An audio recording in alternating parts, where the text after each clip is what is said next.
Shout a loud hallelujah. Okay, hallelujah. Shout a miracle receiving hallelujah.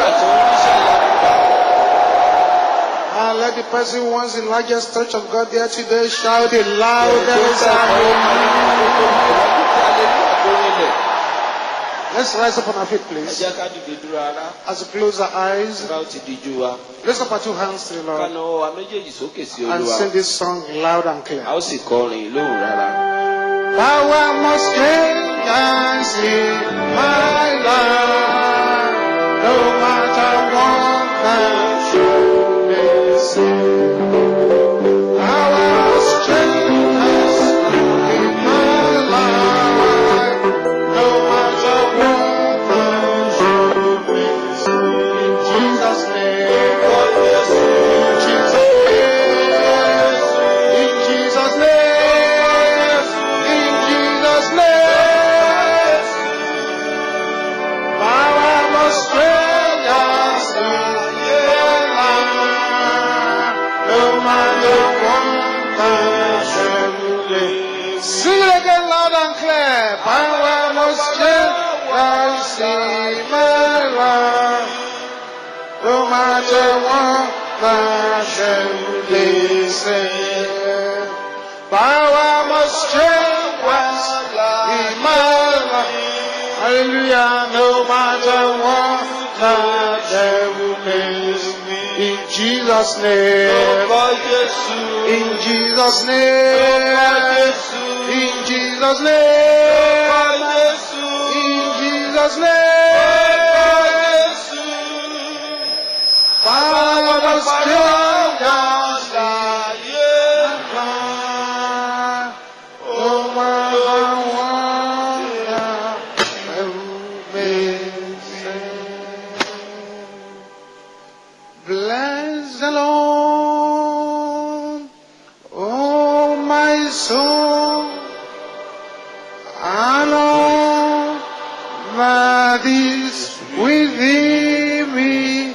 Bless His holy name. Say that again one more time. Bless the Lord, oh my soul, and all that is within me. Bless His holy name. He has done great things.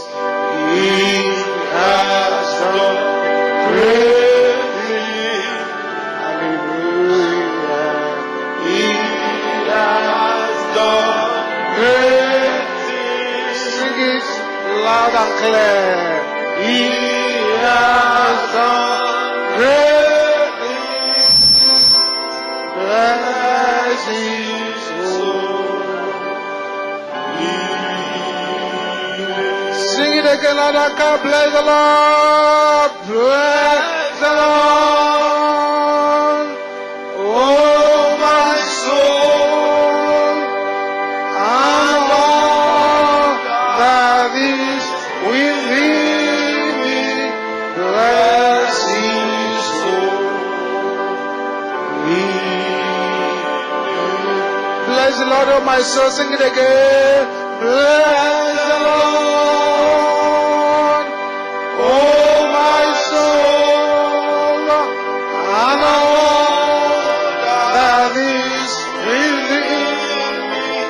Bless His holy name. He has done great things. He has done great things. Sing it loud and clear, sing it loud and clear, sing it loud and clear. He has done great things. Hallelujah. He has done great things. Bless His holy name. He has done great things. He has done great things. Hallelujah. He has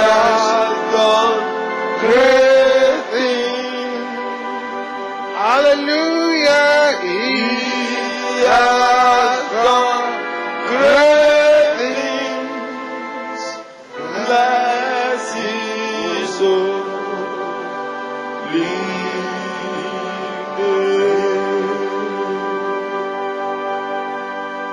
Thank you, Jesus. O ṣeun Jésù. There are some prayers I want you to pray before you sit down. Àwọn àdúrà kan ń bẹ tí mo fẹ́ kẹ́ gbà kẹ́ tó jókòó. Remember, Rántí, the Lord is God. Olúwa ni Ọlọ́run. His power does not tolerate contest. Agbára rẹ̀ kò fa ìfagagbága His rárá. power is the eternal power. Agbára rẹ̀ ni agbára ayérayé. His power is the absolute power. Agbára rẹ̀ ni agbára gíga His jùlọ. power is the only power that cannot be challenged. Agbára rẹ̀ nìkan ni agbára tí ò ṣe é kò lójú. And when you have that power behind Bí you, agbára òun bá sì ń bẹ lẹ́yìn rẹ̀, it doesn't matter who is facing you. ẹni tó ń kọ̀ ọ́ lójú kò ṣe pàtàkì. They shall, as a matter of fact, Ó di surrender. ọ̀ranyàn.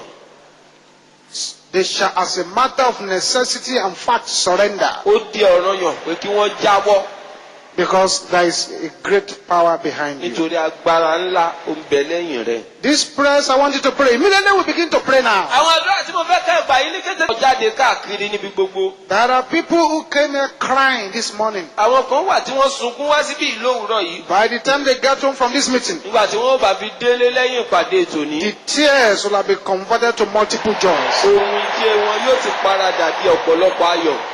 That's why you need to pray these prayers very well. Ìdí nìyẹn tá a fi ń láti gba àwọn àdúrà wọ̀nyí dáadáa. As you pray this prayer, Bàbá ti ń gba àdúrà yìí. that woman here who has been having terrible marital distress, Obìnrin yẹn tó wà níbi tí aáwọ̀ inú ìgbéyàwó rẹ̀ burú jáì. because the enemy had converted you to a man in the spirit. Nítorí ọ̀tá ti pa ọ́ dà di ọkùnrin nínú ẹ̀mí. So that man does not see you as a woman, he sees you as a man. Ọkọ rẹ̀ ò wá rí ọ gẹ́gẹ́ bí obìnrin mọ́ bí ọkùnrin ló ṣe ń rí ọ. Immediately we begin to pray this prayer now. Ní kété tá a bá bẹ̀rẹ̀ sí gba àdúrà yìí báyìí. You will feel as if someone is pouring cold water on your head. Ó kíyèsí bí ẹni pé ẹnìkan da omi tútù lé ọ lórí. And there will be a transformation Àyípadà yóò sì dé that will change your life forever. tí yóò yí ayé rẹ padà títí láé.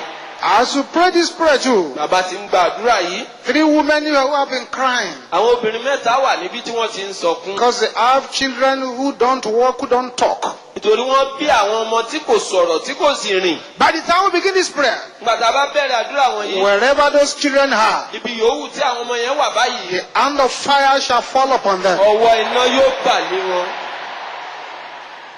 And the yoke of arrested development shall be broken. Àjàgà ìtẹ̀síwájú àti ìdàgbàsókè ọ̀hún yóò As you fọ́. pray this prayer too, Bàbá ti ń gba àdúrà wọ̀nyí. there are people who have been struggling for years, Àwọn kan ń bẹ níbi tó ti ń làkàkà fún ọ̀pọ̀lọpọ̀ ọdún. not knowing that the struggling is due to the concoction they drank many years back. Láì mọ̀ pé ìlàkàkà òun nítorí àgbo tí wọ́n mu lọ́pọ̀lọpọ̀ ọdún sẹ́yìn. As you pray this prayer, Bàbá ti ń gba àdúrà yìí. there will be a reaction in the spirit, Ìṣẹ̀lẹ̀ yóò ṣẹ̀ nínú ẹ̀mí. and the poison of darkness in the body shall be ejected. Máa jẹ́ ilé òkùnkùn tó ń bẹ nínú ara yóò sì jáde. Get yourself ready this morning now. Ẹ gbáradì lówùúrọ̀ yìí o. Also, there is someone here. Ẹnìkan ń bẹ níbí. You are the third child, Ìwọ ni ìkẹta nínú àwọn ọmọ tí àwọn òbí rẹ̀ bí. but you were the only one who was covenanted to an idol. Ṣùgbọ́n ìwọ nìkan ni wọ́n fi jìn fún òrìṣà. This is why life has been a hell on earth for Ìdí you. nìyẹn táyé rẹ̀ fi lé kókó. Immediately we begin this prayer now, Ìkété tá a bá bẹ̀rẹ̀ àdúrà yìí báyìí. you will hear the snap of a padlock opening up, Ó gbọ́ ìró àgádágodo tó ń já. and you will be set free. Ó sì dòmìnira. As you pray this prayer too, Bàbá ti ń gba àdúrà wọ̀nyí. that person who have been, these evil bats have been visiting you, evil bats have been Ìwọ tí visiting you. àwọn àdán búburú tó máa ń bẹ̀ ọ́ wò ní gbogbo ìgbà. By the time you get home from this meeting, Nígbà tó bá fi délé lẹ́yìn ìpàdé tòní. you will meet the king of the bats, Ó pàdé èyí tó jẹ́ ọba nínú àwọn àdán náà. already dead. Yóò sì ti kú. And thereafter, Lẹ́yìn rẹ̀. Lẹ́yìn rẹ̀. that witch doctor that has been assigned to torment your life Àdàhùnṣe tí wọ́n yàn láti máa dá ayé rẹ lóró. shall not last for the next 24 hours. Kò ní mú òní ìjẹ. Get yourself ready now. Gbáradì báyìí. Oh God, arise Ọlọ́run dìde. and let your fire kí iná rẹ fall upon my destiny. kó sì bàlẹ́ àyànmọ́ mi. Open your mouth and pray in the name of Jesus. Lórúkọ Jésù. Let your fire Jẹ́ kí iná rẹ fall upon my destiny. bàlẹ́ àyànmọ́ mi. Yes. Bẹ́ẹ̀ni. Masete kaya bo shendera bakoraba. Maria bo soponde kaya bo shenteraba. Yes. Bẹ́ẹ̀ni. The power of God. Ìwà agbára Ọlọ́run. Rìn. Move. Rìn. Move. Rìn. Move. Rìn. Move. Rìn. Move. Rìn. Move. Rìn. Move. Rìn. Move. Rìn. Move. Rìn. Move. Rìn. Masepe kaya bo shenteraba. Let there be a movement of the power of God. Ìrìn agbára Ọlọ́run ó ṣẹlẹ̀. A movement of the fire of the Holy Ghost. Ìrìn iná ẹ̀mí mímọ́. Masetora bokoya bo shenteraba.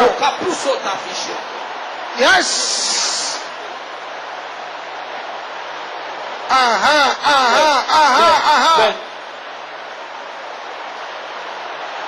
Yes.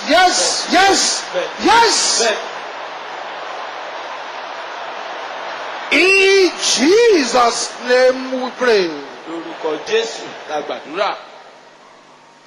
Let there be silence now. Kí ìdákẹ́rọ́rọ́ wà báyìí. While all those things that I mentioned, Nígbà tí gbogbo ohun tí mo dárúkọ yẹn they begin to happen yóò one sì by bẹ̀rẹ̀ one. sí ṣẹlẹ̀ lọ́kọ̀ọ̀kan.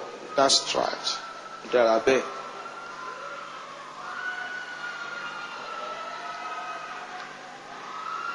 You spirit of cancer, Ìwọ ẹ̀mí jẹjẹrẹ. hear the word of the Lord. Gbọ́ ọ̀rọ̀ Olúwa. Your assignment of death Iṣẹ́ ikú rẹ against that sister lòdì sí arábìnrin nì. is cancelled Ó ti now. gba ìfagilé báyìí. In the name of Jesus. Lórúkọ Jésù. So many things are happening now. Ọ̀pọ̀lọpọ̀ nǹkan ló ń ṣẹlẹ̀ báyìí. That's right. Ó dà bẹ́ẹ̀. The fear of death Ìbẹ̀rù ikú. that the enemy has used to paralyze your life Tọ́ta ti fi ya ayé rẹ lárọ. is jumping out Ó now. bẹ́ jáde báyìí.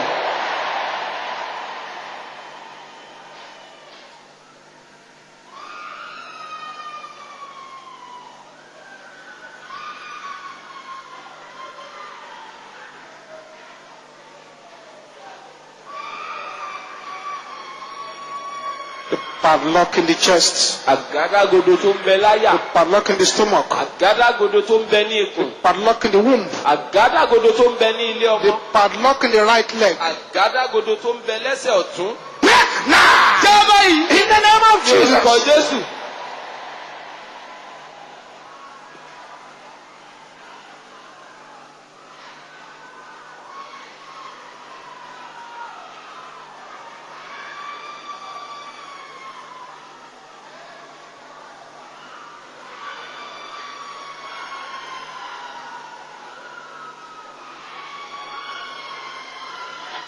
Amen. Àmín. The Lord said you will sing a new song. Olúwa wípé ó kọ orin tuntun. Thank you, O Jesus. ṣeun Jésù.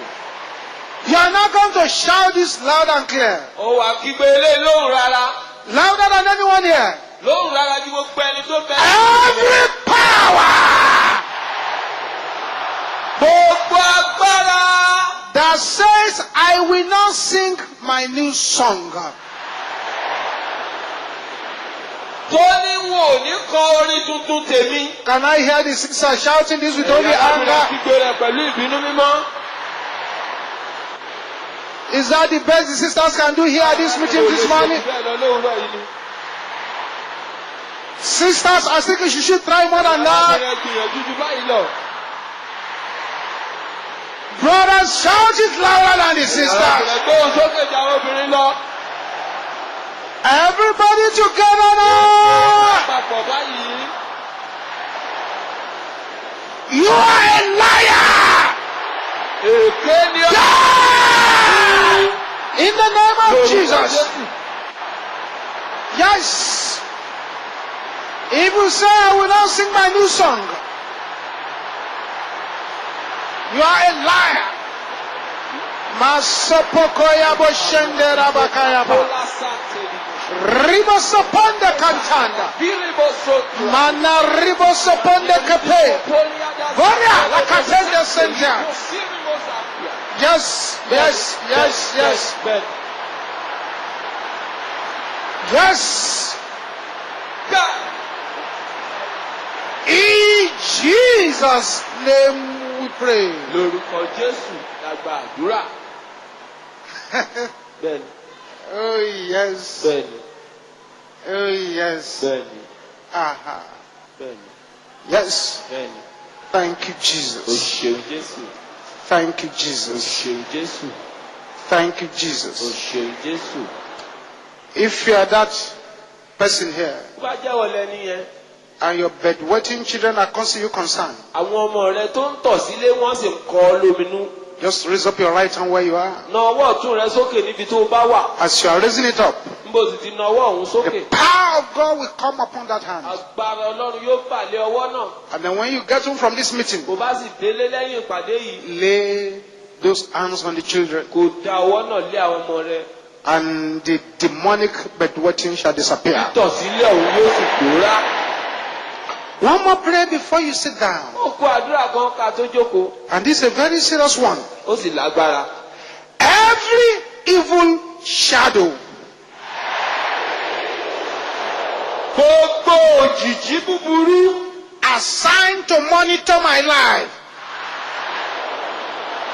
tí wọ́n yàn láti máa tọpinpin ayé mi. can you say this loud and clear? Ẹ kígbe rẹ̀ lóhùn rárá. I tear you to pieces. Mo fà ọ́ ya pẹ́rẹpẹ̀rẹ. I want you to pray this well. Mo fẹ́ kẹ́ gba àdúrà yìí o. Psalmist said, though I walk in the valley of the shadow of death, Onísáàmù wípé bí èmi tilẹ̀ ń rìn láàrin àfọ onífojì I òjijì shall ikú, fear no evil. èmi kì yóò bẹ̀rù ibi. Every evil shadow Gbogbo òjìjí búburú assigned to monitor my life, tí wọ́n yàn láti tọpinpin ayé I mi. tear you to Mo fà pieces. yín ya pẹ́rẹpẹ̀rẹ. In the name of Jesus.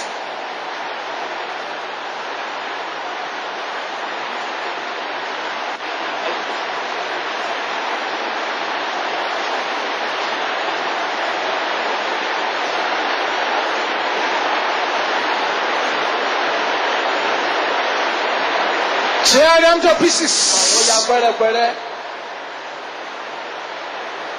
Tear the shadows to Fà pieces. àwọn òjìjí náà ya pẹ́rẹpẹ̀rẹ. Enough is enough. Ó tó gẹ́. They've harassed you for too long. Wọ́n ti yọ ọ́ lẹ́nu tó. In Jesus' name we pray. Lórúkọ Jésù la gbàdúrà. Silence. Ìdàkẹ́ rọ́rọ́ wà. There is a man here. Ọkùnrin kan wà níyìn. In the last few weeks, Láàárín ọ̀sẹ̀ mélòó. you have just acquired for yourself a new girlfriend. Ló ṣẹ̀ṣẹ̀ wá ọ̀rẹ́bìnrin abánidẹ́ṣẹ̀ tuntun kan fúnra rẹ̀. Although you are married. Ó tilẹ̀ jẹ́ pé o ti gbéyàwó. This new girlfriend, Ọ̀rẹ́bìnrin abánidẹ́ṣẹ̀ tuntun rẹ̀ yìí. according to you, is very beautiful. Olólẹ́wà gan-an. But the Lord said I should warn you this morning Olúwa ní kìlọ̀ fún ọ lóòrọ̀ yìí. that what you have just done Pé ohun tó ṣẹ̀ ráwọ́lé nì. is to pick the head of the witches in your area. Ni pé ọ̀gá àwọn àjẹ́ ládùúgbò rẹ̀ You have already started sleeping with this witch. ló ti bẹ̀rẹ̀ sí bá láṣepọ̀ yìí. You have an opportunity to repent this morning O sì ní àǹfààní láti ronúpìwàdà lóòrọ̀ so yìí. that everything you have gathered for Kí years gbogbo ohun tó ti kójọ fọ́pọ̀lọpọ̀ ọdún. will not be scattered by this your new witch girlfriend. Kí ọ̀rẹ́bìnrin abánidẹ́ṣẹ̀ rẹ tó jẹ́ ìyá àjẹ́ yìí ó má bàa túká. Wherever you are, if you are the fellow, Níbi tó o bá wà bó bá jẹ́ ọ̀ lónítọ̀hún. you better fall on your knees and ask the Lord to forgive Ó you. dára kó o wólẹ̀ lórí eékún rẹ kó o sì bẹ̀rẹ̀ sí wí fÓlúwa kÓlúwa dáríjì ọ. If you keep quiet, whatever happens to you, your blood is not on the neck of this man of God. Bó o bá panu mọ́ ohun yòówù tó bá ṣẹlẹ̀ sí ọ ẹ̀jẹ̀ rẹ ò sí lọ́rùn òjíṣẹ́ Ọlọ́run tó ń bá ọ sọ̀rọ̀ yìí o. God brought you here to bless you. Ọlọ́run mú ọ wá sí yìí láti bùkún rẹ ní. Raise up your two hands to the Lord, everybody, Kí gbogbo wa wá na ọwọ́ méjèèjì sókè sí Olúwa. and say this with holy anger. Ká sì wí báyìí pẹ̀lú ìbínú mímọ́. Every power of my father's heart, Gbogbo agbára ilé bàbá mi present in my heavens, tó bẹ nínú ọ̀run mi. die in the name of Jesus. Orúkọ Jésù.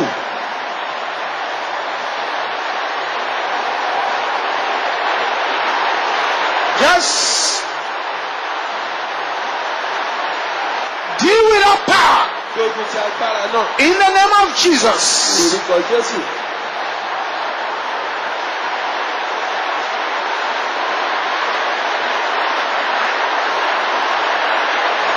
Thank you, Jesus. Thank you, Jesus. Jésù o ṣeun. In Jesus' name we pray. Lórúkọ Jésù la gbàdúrà. Thank you, O Jesus. ṣeun Jésù. And so, wonderful God, we thank you for this morning. Bàbá wa ọ̀run wa dúpẹ́ fún òwúrọ̀ yìí. And we praise your holy name for you, our rock A sì yin orúkọ mímọ́ yín nítorí ẹ̀yin ni àpáta wa. and our Ẹ̀yin strength. ni agbára wa. Accept our thanks in Jesus' Sọpẹ́ name. wa lórúkọ Jésù. Lord, I pray Olúwa mo gbàdúrà. that your miracle working Kí power agbára yín tó ń ṣiṣẹ́ that ìyanu has already started to operate tó ti bẹ̀rẹ̀ sí ní ṣiṣẹ́. shall come upon your children here in the name Yóò of Jesus. pàdé àwọn ọmọ yín tó ń bẹ níyìn ní orúkọ Jésù. Failure shall not be your lot. Ìkùnà kò ní jẹ́ ìpín rẹ. Tragedy shall not be your lot. Ìjàmbá kò ní jẹ́ ìpín rẹ. You shall possess your possession. Ó ní ohun ìní rẹ. Every enemy that says you will not sing your song Gbogbo ọ̀tá tó lò ní kọ orin tìrẹ. shall be buried alive. Yóò dàgbé pè lóyè. In the name of Jesus. Lórúkọ Jésù. And your seats that has been taken away Ibùjókòó rẹ tí wọ́n sì ti gbà. by the time you leave this place, Nígbà tó bá mi fi ibí yìí you will sílẹ̀. repossess your seat in the Ó name of gba Jesus. ìjókòó ọ̀hún padà ní orúkọ Jésù. Thank you, Heavenly Father. A dúpẹ́ bàbá wa ọ̀run. In Jesus' mighty name we pray. Lórúkọ ńlá Jésù. la gbàdúrà. Shout it loud, Pé hallelujah. hallelujah. I'd like you to prophesy on the life of 3 persons. Mo fẹ́ kó o sọ àsọtẹ́lẹ̀ sáyé ẹni mẹ́ta. 3 persons. Ẹni mẹ́ta. Look at somebody straight in the eye. Wo ẹnìkan tààrà lójú kó ojú. Say, my friend, Ọ̀rẹ́ mi. heaven shall trouble your trouble today. Ọ̀run yóò yọ ìdààmú rẹ lẹ́nu In the lónìí. name of Jesus. Ní orúkọ Jésù. Say it to 3 persons. Mo 3 fẹ́ fẹ́ persons. ẹni mẹ́ta.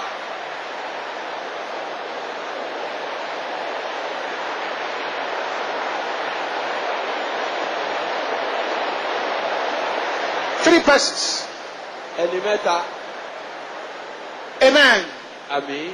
Prophesy to the life of 3 persons again. Sọ àsọtẹ́lẹ̀ sáyé ẹni mẹ́ta òmíràn. Say, my friend, Pé, ọ̀rẹ́ mi. this month, Oṣù yìí. your legs will carry you to your place of destiny.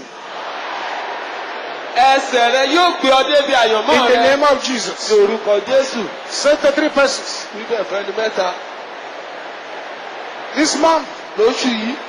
your legs shall carry you to the place of your destiny. Ẹsẹ̀ rẹ yóò gbé ọ débi àyànmọ́ rẹ.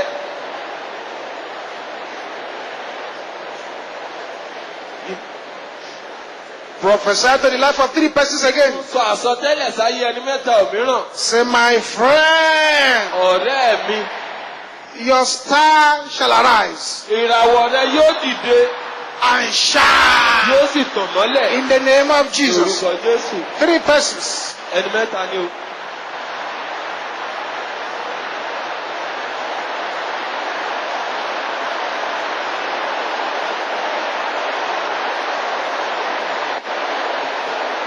Aha. Bẹ́ẹ̀ni. Amen. Àmín. Prophesy to the life of 3 persons again. Sọ àsọtẹ́lẹ̀ sáyé ẹni mẹ́ta òmíràn. Say, my friend, Ọ̀rẹ́ mi. your mouth Ẹnu rẹ shall be larger yóò tóbi than those of your enemies. ju ẹnu àwọn ọ̀tá rẹ lọ. In the name of Orúkọ Jesus. Jésù.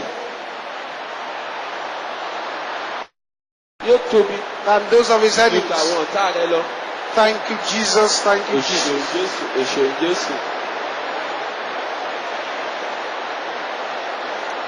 Amen. Àmín. Shout it loud, hallelujah. Hallelujah. Let's have a sing. God Ẹ bless you. jẹ́ ká jókòó Ọlọ́run yóò bùkún wa.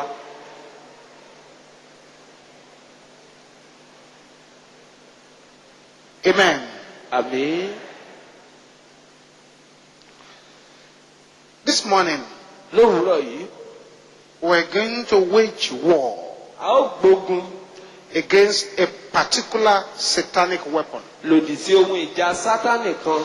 So this message is titled, Nítorí náà àkórí ọ̀rọ̀ wa The Battle ni ogun Against lòdì sí wicked yokes. àjàgà búburú. The battle Ogun against lòdì sí wicked yokes. àjàgà búburú. Or if you like, wicked spiritual yokes. Bó bá sì wọ ó lè pè ní ogun lòdì sí àwọn àjàgà búburú nípa There are tẹ̀mí. many weapons in satanic armory. Ọ̀pọ̀lọpọ̀ ohun ìjà ló ń bẹ nílé ìkó ohun ìjà Sátánì sí. But one of the most effective weapons that the enemy has used successfully, Ṣùgbọ́n ọ̀kan nínú àwọn èyí tí ọ̀tá lò pẹ̀lú àṣeyọrí tó pọ̀. about which the Bible has left us in no darkness at all, Tí Bíbélì ò sì fi bò fún wa rárá. is what we call the yoke. Òun ni àjàgà. So very briefly, Nítorí náà ní ṣókí, let me do an analysis of these yokes ẹ jẹ́ kí n ṣe àtúpalẹ̀ ọ̀rọ̀ àjàgà fún yín. before we now begin to address it. A tó wá bẹ̀rẹ̀ sí í sọ̀rọ̀ nípa rẹ̀. In Isaiah chapter 10, Ìwé Àìsáyà orí kẹwàá. Isaiah chapter 10, Ìwé Àìsáyà orí kẹwàá. verse 27. Ẹsẹ̀ ìkẹtàdínníọgbọ̀n. Isaiah 10:27. Àìsáyà orí kẹwàá. Ẹsẹ̀ ìkẹtàdínníọgbọ̀n. To be quite honest with you, Láti sòtítọ́ fún yín. this is one of the most powerful passages in Scripture. Ọ̀kan nínú àwọn ẹsẹ̀ tó lágbára jùlọ nínú ìwé mímọ́ rẹ̀. Isaiah chapter 10, Àìsáyà orí kẹwàá. verse 27. Ẹsẹ̀ ìkẹtàdínníọgbọ̀n. The Bible says, Ìbéèlì wípé. "And it shall come to pass in that day Yóò sì ṣe ní ọjọ́ náà. that his burden shall be taken away from off thy shoulder, Ni a ó gbé ẹrù rẹ̀ kúrò ní èjìká rẹ̀. and his yoke from off thy neck." Àti àjàgà rẹ̀ kúrò ní ọrùn rẹ̀. And then what's going to happen to that yoke? Kí ni ó wá ṣẹlẹ̀ sájàgà náà? And the yoke shall be destroyed. A ó sì pa àjàgà náà jẹ́. Because of what? Nítorí Because of the anointing. ọ̀rá púpọ̀. And it shall come to pass in that day, verse 27 again, Ẹsẹ̀ ìkẹtàdínlọ́gbọ̀n yẹn lẹ́ẹ̀kan sí yóò sì ṣe lọ́jọ́ náà. that his burden shall be taken away from off thy shoulder, Ni a ó gbé ẹrù rẹ̀ kúrò ní èjìká rẹ̀. and his yoke from off thy neck. Àti àjàgà rẹ̀ kúrò ní ọrùn rẹ̀. So the position of the yoke is the neck, Ọrùn ní ààyè àjàgà. and the yoke shall now be destroyed. A ó sì pa àjàgà náà jẹ́. It has to be destroyed so that the enemy will not put it back. A ní láti bà á jẹ́ kí ọ̀tá má bàa lè gbé padà síbẹ̀. The yoke shall be A ó destroyed sì bà àjàgà náà jẹ́ because of something called nítorí ohun kan the anointing. tó ń jẹ́ ìfòróróyàn. That's why Ìdí nìyẹn. one of the most classic definition of the anointing Ọ̀kan nínú àwọn àpèjúwe tó ga jùlọ tá a lè fún ìfòróróyàn. is what is called Òun ni a pè ní burden removing agbára tó ń gbé ẹrù kúrò and yoke destroying àti agbára tó ń pa àjàgà run power of God. ti Ọlọ́run. That's the beautiful definition of the anointing. Àpèjúwe tó lárinrin fún ìfòróróyàn nìyẹn. The anointing is the burden removing and the yoke destroying power of God. Ìfòróróyàn ni agbára Ọlọ́run èyí ni tó ń gbé ẹrù wúwo kúrò tó sì ń pa àjàgà run. Now, for the Bible to be very specific about the anointing breaking yokes, Kí Bíbélì ó tó wá sọ ní pàtó pé ìfòróróyàn á máa kọ́ àjàgà. it means that there are yokes in positions. Ó túmọ̀ sí pé àwọn àjàgà ń bẹ lóòótọ́. And it means that the yokes are not easy Ó to tún break. ó sì túmọ̀ sí pé àwọn àjàgà òun kò dẹrù That's why it láti lè kọ́ wọn. requires the anointing Ìdí nìyẹn tó fi nílò ìfòróróyàn to break it. láti fọ́. In Matthew 11, Ìhìnrere Mátíù orí kọkànlá verse 29, ẹsẹ̀ let ìkọkàndínlọ́gbọ̀n. us be balanced about this matter. Ẹ jẹ́ kí ọ̀rọ̀ yìí ká sọ ọ́ kó gún régé. Let's be balanced about it very well. Ká ṣe é ní ìwọ̀ntúnwọ̀nsì kó lè dúró déédéé. Matthew 11 from verse 29, Mátíù orí kọkànlá láti ẹsẹ̀ ìkọkàndínlọ́gbọ̀n. or from 28. Àbí ká kú mú un láti ẹsẹ̀ ìkejìdínlọ́gbọ̀n. Matthew 11 from 28. Mátíù orí kọkànlá láti ẹsẹ̀ ìkejìdínlọ́gbọ̀n. Jesus speaking. Jésù Kristì ló ń sọ̀rọ̀ yìí. Say, "Come unto me, Ẹ wá sọ́dọ̀ mi. all ye that labor Gbogbo ẹ̀yin tí ń ṣiṣẹ́ and are heavy laden." tí a sì di ẹrù wúwo lé lórí. That heavy load Ẹrù wúwo yẹn. is another satanic weapon, Ohun ìjà Sátánì òmíràn ni. but it's not our focus today. Ṣùgbọ́n bẹ́ẹ̀ yẹn kọ́ là ń lọ lónìí. And I will give you rest. Èmi ó sì fi ìsinmi fún yín. 29.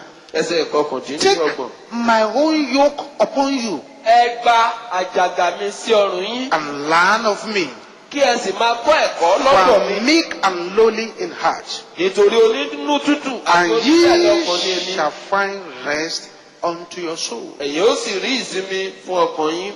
For nítorí my own yoke, the yoke of Jesus, àjàgà ti Jésù is easy.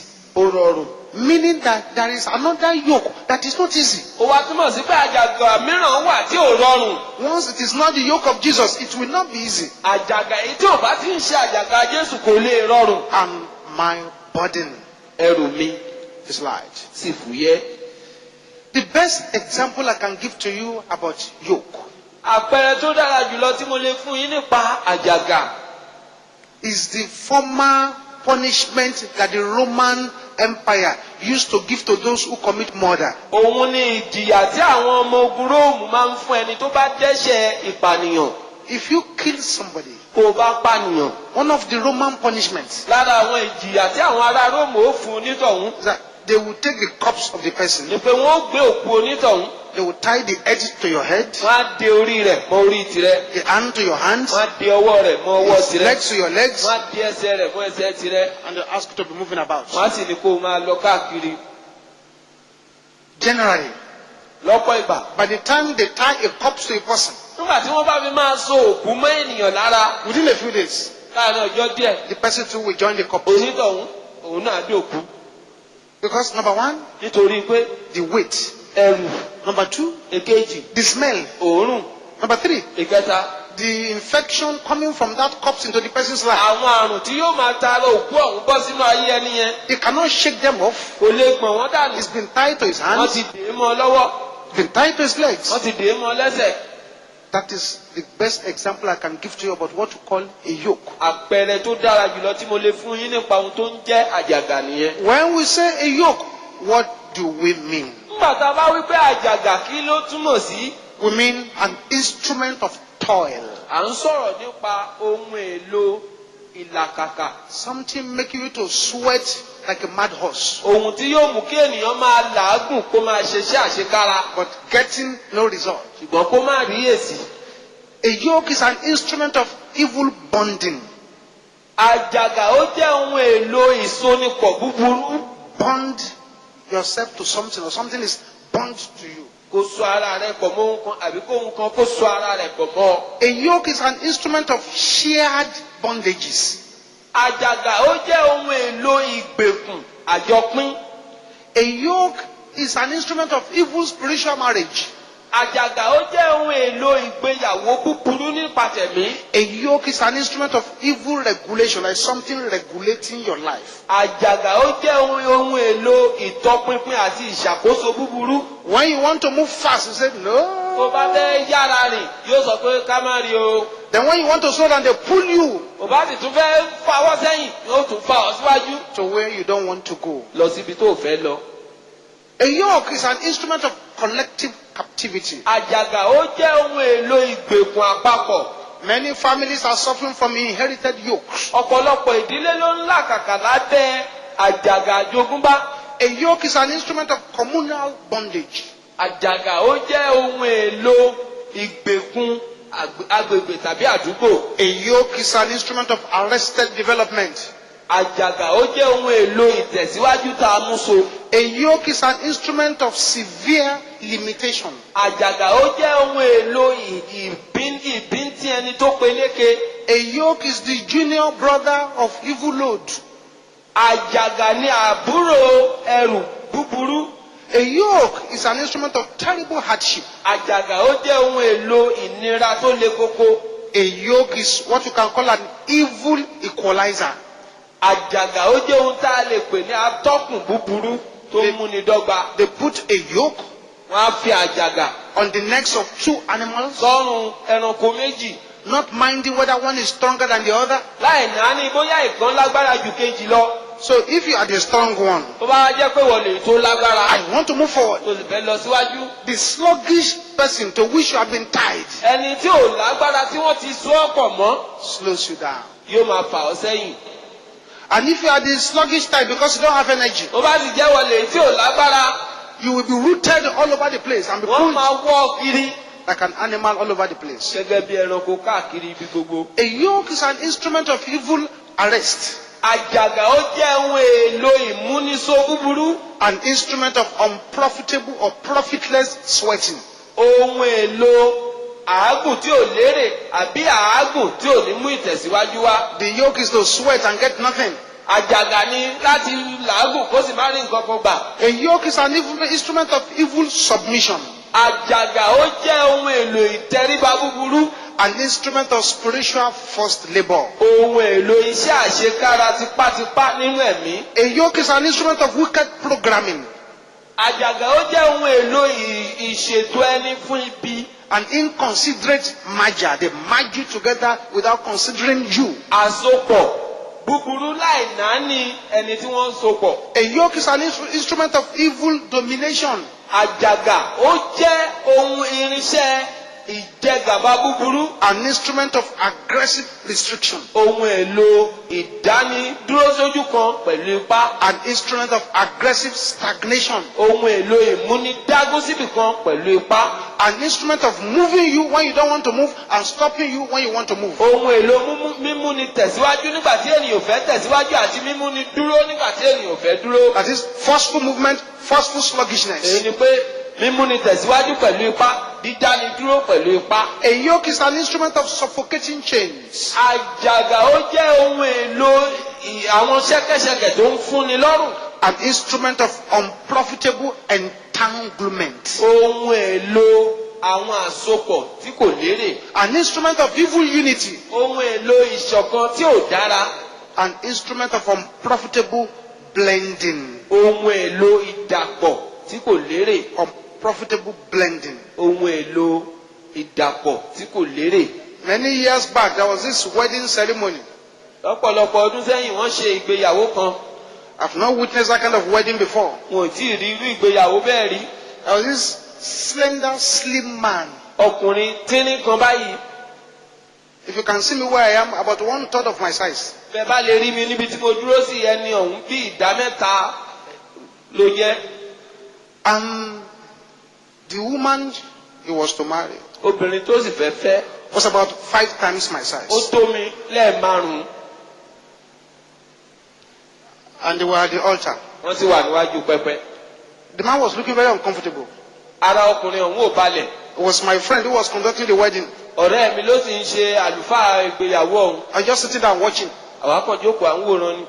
Will you take this woman as your wedded wife to love, to cherish, blah, blah, blah, blah, blah, Ṣé blah? ìwọ yóò gba ọmọbìnrin yìí láti fi ṣe aya rẹ, láti máa tọ́jú rẹ̀, láti máa kẹ́? Before the man could even answer, Kọkùnrin ọ̀hún tó dáhùn gan. the woman said, yes, he will. Obìnrin yìí ti wí pé bẹ́ẹ̀ ni yóò fẹ́ mi. Yes, he will. Bẹ́ẹ̀ ni yóò fẹ́ mi. To love and to cherish, he told you, but the woman said, yes, he will. He has no option. He has Láti fẹ́ títí ikú yóò fi àyè ó ní bẹ́ẹ̀ ni kò lóhùn mìíràn tí ó ṣe yóò fẹ́ mi ni. The pastor said, no, it's him that should answer the question. Olùṣàgùtàn ní rárá òun ló yẹ kó dáhùn. But the man did not talk. The man said, yes, he will. He will. Ọkùnrin ọ̀hún ò sì Don't dáhùn. worry, just go on. He will. Obìnrin yẹn pé bẹ́ẹ̀ ni yóò fẹ́ mi, ẹ̀yẹn ṣáà máa bá ti yín lọ. So I rose up. Mo bá dìde. I said, Mr. Man, Mo ní ọ̀gbẹ́ni.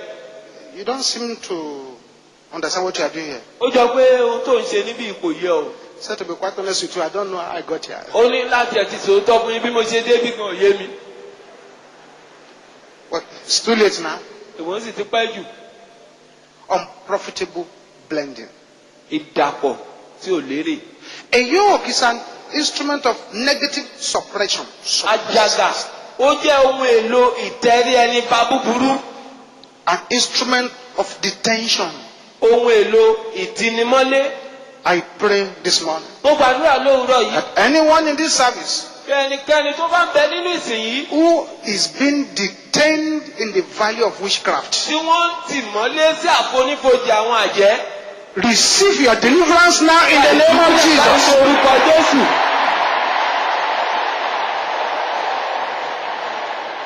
A yoke Àjàgà is an evil hook, ó jẹ́ ìkọ́ búburú. an emblem of being subdued, Àlẹ̀mọ́ tẹni tán ti tẹ̀rí rẹ̀ bá. negative annexation, evil confinement. ìdádúró búburú, ìhámọ́ búburú àti dídàpọ̀ búburú. You can now see why the Bible says ẹ wàá rí ìdí rẹ̀ tí bíbélì fi wípé it is the anointing ìfòróróyàn that breaks the yoke. ló ń ba àjàgà jẹ́. It didn't say it is going to church. kò ní pé ibi lílọ sílé ìjọsìn. It didn't say it is jumping up. kò sọ pé bíbẹ́ sókè. Say it is the anointing ó ní ìfòróróyàn that can break yokes. ni yóò ba àjàgà jẹ́. Now let me tell you a few things about evil yokes. jẹ́ kí n sọ ohun díẹ̀ fún yín nípa àjàgà búburú. Number one thing, àkọ́kọ́, a yoke determines your movement àjàgà yóò pinnu bí ìrìn rẹ yóò ti rí. depending on who or what you are yoked with. ó sì dá lórí ẹni tàbí ohun tí wọ́n fi àjàgà dè ọ́ pọ̀ mọ́. Let that be understood. kí yẹn kó yé gbogbo wa o. One thing that people are discovering now, ohun kan tí àwọn èèyàn ṣe ń ṣàwárí rẹ̀ báyìí. there are things we have been saying years ago. wọ́n jẹ́ ohun tí àwa ti ń sọ lọ́pọ̀lọpọ̀ ọdún sẹ́yìn. When you, a man, nígbà tí ìrẹ gẹ́gẹ́ bí ọkùnrin sleep with a woman, tó bá bá obìnrin kan láṣepọ̀, you are sleeping with every man that she has slept with. ohun tí ò ń ṣe ni pé òun bá gbogbo ọkùnrin tó ti bá láṣepọ̀ dàpọ̀. The reverse too is the truth. ìdàkejì rẹ̀ náà lórí fún àwọn obìnrin. If you are doing that sleeping outside marriage, bó bá jẹ́ pé ẹni tí kìí ṣe aya tàbọ́kọ rẹ ló bá láṣepọ̀. spiritually, that's what you are doing. nípa tẹ̀mí ohun tó ń ṣe nìyẹn. And you are bonding yourself into a yoke. ó sì ń lé ara rẹ pọ̀ mọ́ àjàgà. Number two statements. ọ̀rọ̀ ìkejì, If a yoke is stationary, bí àjàgà bá dúró sójú kan, then stagnancy is the result. ìdágún sójú kan ni yóò tẹ̀yìn rẹ̀ jáde. Number three. ìkẹta, If the yoke is faster than you, bí àjàgà òun bá yára jù ọ́ lọ, you will wear out very quickly. ó yára gbó. There are problems that wear people out and make them look older than their ages. àwọn ìṣòro wà tó máa ń mú kí àwọn ènìyàn ó gbó, wọ́n á sì wá gbó ju ọjọ́ orí wọn lọ. If the yoke is sluggish, bí àjàgà òun bó bá ń lọ́ra, it severely limits your movement. yóò mú kí ìtẹ̀síwájú onítọ̀hún kó kéré. Number five. ìkarùn-ún, When a yoke is in place, nígbà tí àjàgà bá wà, you'll be repeating classes. ó máa tún kíláàsì kan kà. The problem about repeating classes, ìṣòro tó sì ń bẹ nínú kẹ́nìyàn máa tún kíláàsì kà. those you started together will have gone ahead of lè you. wí pé àwọn tẹ́ẹ̀dì jọ bẹ̀rẹ̀ wọ́n ti lọ jù ọ́, wọ́n ti lọ kọjá rẹ̀. And then those in the junior class will catch you up àwọn tó sì kéré sí ọkùnrin àtúnbá ọ. when there is a yoke in position. nígbà tá àjàgà bá ń bẹ nípò. 6. ìkẹfà, A yoke brings a bondage àjàgà yóò mú ìdè wá to the level of compact. po ìbádọ́rẹ̀. 7. ìkeje, A yoke àjàgà domesticates a bondage. yóò sọ ìgbèkùn di ohun tó ti bá ní lára mu. Person will start getting used to it. yóò wá bá onítọ̀hún lára mu. 8. ìkẹjọ, The yoke àjàgà is a destroyer. ó jẹ́ apanirun. Because the Bible talks about yokes of iron, yokes of all kinds of nítorí makes. bíbélì sọ̀rọ̀ nípa onírúurú àjàgà, àjàgà irin, àjàgà onírúurú òmíràn. The Bible tells us that yoke, number 9, saps people's energy. ohun ìkẹsàn-án bíbélì sọ fún wa pé àjàgà a máa gba agbára ènìyàn. In Lamentation 3:2. nínú ẹ̀kún Jeremáyà orí kẹta ẹsẹ̀ ìkejì. 10. ìkẹwàá, Yokes at old age àjàgà ní ogbó ọjọ́ kills very quickly. a máa yára pani. And 11. ìkọkànlá, Yokes are so serious, àjàgà ó burú it requires the anointing to break them. débi pé ó nílò ìfòróróyàn láti bà wọ́n jẹ́.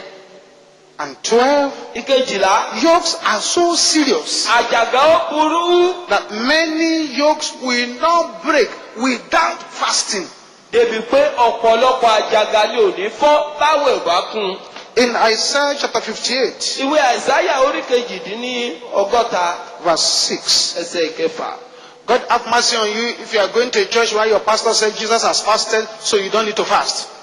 Ọlọ́run ni yóò ṣàánú rẹ̀ bó bá ń lọ ilé ìjọsìn kan tó olùṣọ́àgùntàn yín sì wí fún ọ pé Jésù ti gba gbogbo àwẹ̀ tán ìwọ ò sì nílò àti gba àwẹ̀ kankan mọ́. Isaiah chapter 58. Ìwé Àìsáyà orí kejì-dín-ní-ọgọ́ta Verse 6. ẹsẹ̀ kẹfà. Is not this the fast that I have chosen? Àwẹ̀ tí mo yàn kọ́ èyí To loose the bands of láti tú wickedness, ọ̀já àìṣòdodo, to undo the heavy burdens, láti tú ẹrù wúwo, to let the oppressed go free, àti láti jẹ́ kí anilára lọ lọ́fẹ̀ẹ́, and that ye break every yoke. àti láti já gbogbo àjàgà. Some yokes will not break Àwọn àjàgà kan burú débi pé wọn ò ní já when there is food inside your stomach. nígbà tí oúnjẹ bá ń bẹ níkùn rẹ. Yokes are designed for the neck. Number 13 Ìkẹtàlá, ọrùn ni wọ́n ṣe àjàgà fún. is close to the head. Ó súnmọ́ orí. So anything that happens to that neck quickly affects your brain and your mental power. Nítorí náà ohunkóhun tó bá ti dààmú ọrùn yẹn yóò yára kan orí rẹ á sì dààmú ọpọlọ rẹ. That's why the Bible says, oppression maketh a wise man mad. Ìdí nìyẹn tí Bíbélì fi pé ìnilára yóò mú kí ọlọ́gbọ́n ènìyàn kó síwín. I pray again this morning. Ó gbàdúrà lẹ́ẹ̀kan sí And lóòrè. every yoke presented here, Pé gbogbo àjàgà tó ń bẹ níyìn. within and without, Nínú tàbí lóde. inside or outside, Nínú ẹnikẹ́ni tàbí lóde. environmental or marital, Ládùúgbò tàbí ní inú ìgbéyàwó. spiritual or material, Nípa tara àbí nípa that those yokes will be broken in the name of Jesus. Àgbàwọ̀ yóò pọ̀ ní orúkọ Jésù. Let them be broken, let them be broken, let them be broken, let them be broken, let them be broken, let them be broken, let them be broken, let them be broken, let them be broken in the name of Jesus. Jésù. There are different categories of yokes. Onírúurú ìsọ̀rí àjàgà ló ń bẹ. One, Ìkíní, there is killer yokes. àwọn àjàgà tó ń pani wà. The agenda is to kill. Ètò táwọn yẹn ní láti pani. Kill. Wọ́n á pani. The agenda is to kill. Ètò tiwọn ní láti pani. The other time, Nígbà kan, a sister took Okada. arábìnrin kan ó wọ ọ̀kadà. A vehicle ran across the Okada. Ọkọ̀ kan sì jánà mọ́ ọ lẹ́nu ó gun ọ̀kadà ọ̀hún. The Okada applied brakes. Ọ̀gbẹ́ni ọlọ́kadà yóò tẹ ohun tí yóò mú dúró. The motorbike somersaulted Ọ̀kadà ọ̀hún sì tàkìtì. and threw the woman into the gutter. Ó sọ obìnrin ọ̀hún sínú kòtò ìdáminù. She got out. Ó sì jáde. In fact, she said when she got inside the gutter, she felt that she was dead. Ó ní nígbà tó ń já sínú kòtò ìdáminù yìí òun lérò pé òun ti kú ni. They brought her out. Wọ́n gbé e jáde. Checked her bones. Wọ́n yẹ gbogbo egungun rẹ̀ wò. It was okay. Ara rẹ̀ dá. So she now decided to take a bus home. Ó wá pinnu pé òun á wọ ọkọ̀ èrò máa lọlé. Unfortunately, as she entered the bus too, Ó wá ṣe láàánú bó tún ṣe wọ ọkọ̀ èrò. when he said, so bus stop, Wọ́n àtàwọn pé ibùdókọ̀ báyìí báyìí. oh wow, Ó wá. they didn't stop.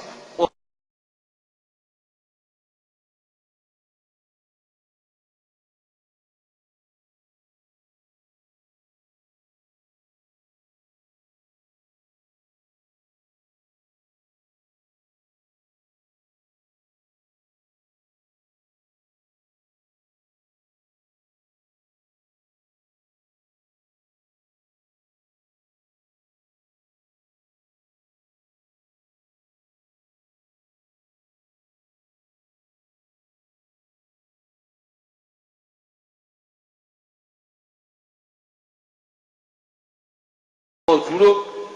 Stop. They didn't Ẹ stop. dúró ẹ dúró. Wọ́n sì gbé lọ. And by the time she will find herself again, Nígbà tó tún máa bára rẹ̀. she has been captured by ritual killer. The same day. Àwọn ajínigbé ló tún jíun gbé lọ́jọ́ kan náà. Same day. Lọ́jọ́ kan náà. They took them to an evil Wọ́n forest. tún kó wọn lọ sí igbó burúkú They kan. found so many people tied down on the floor. Orí ọ̀pọ̀lọpọ̀ ènìyàn tí wọ́n ti dè mọ́lẹ̀. They were bringing in fresh people. Wọ́n sì mú àwọn èèyàn tuntun wọlé. Then they left the native doctor there Babaláwo tó wá wà bẹ́ẹ̀. and gave him a gun Wọ́n gbé ìbọn lé e lọ́wọ́. in case any of the ritual those people kidnapped will try to escape. Bóyá ìkọ̀kan nínú àwọn táwọn jí gbé bóyá wọ́n lè gbìyànjú àti sá lọ. So this woman began to speak to a young man by her side. Obìnrin wa bẹ̀rẹ̀ sí bá ọ̀dọ́kùnrin kan tó wà lẹ́gbẹ̀ẹ́ rẹ̀ sọ̀rọ̀. Said, look, Ọ̀gbẹ́ni. this native doctor is an old man Babaláwo yìí arúgbó ni.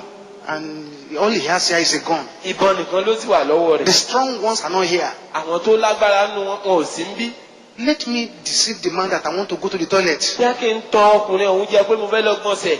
And immediately he backs you. Tó bá sì ti kọ ẹ̀yìn sí ọ. You smash this stick on his head. Ìwọ fi igi wó olórí. The young man said, no. Ọkùnrin ọ̀hún pé rárá o. If I miss the stick, Tí igi ọ̀hún bá lọ tàsé.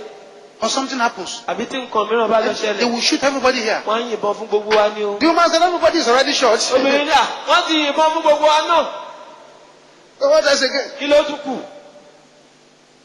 So the woman went to the native doctor. Obìnrin bá lọ Said, bá Baba, I want to go to the toilet. Ṣé bàbá yìí mo Baba, fẹ́ lọ gbọ̀nsẹ̀ mo fẹ́ lọ gbọ̀nsẹ̀. Baba said, urinate where you are, defecate where you Bàbá are. òun ní tọ̀ síbi tó wà yẹn, ṣú síbi tó wà yẹn. He said, but there are men around, it's not Ní good. àwọn ọkùnrin wà bí irú rẹ̀ ò bójú mu. Okay, the Baba said, come, follow me. Ọlọ́mọba ló yá tẹ̀lé mi. And that was the opportunity. Àǹfààní sì nìyẹn. The young man rushed at the man. Ọ̀dọ́kùnrin sì kú gìrì lọ They bá bàbá. smashed something on his head. Ó fi igi wó lórí. And himself and this woman began to run. Òun àti obìnrin yìí wọ́n sì bẹ̀rẹ̀ sí sá lọ. They ran out Wọ́n sá jáde of the place. kúrò níbẹ̀. Are you following what I'm saying? Tí ẹ̀ ń bá mi ká lọ. The woman came out at one of our expressways, Obìnrin yìí jáde sí ọ̀kan nínú àwọn òpópónà márosẹ̀. took another vehicle, Ó sì wọ ọkọ̀ mìíràn which also somersaulted. tó tún tákìtì.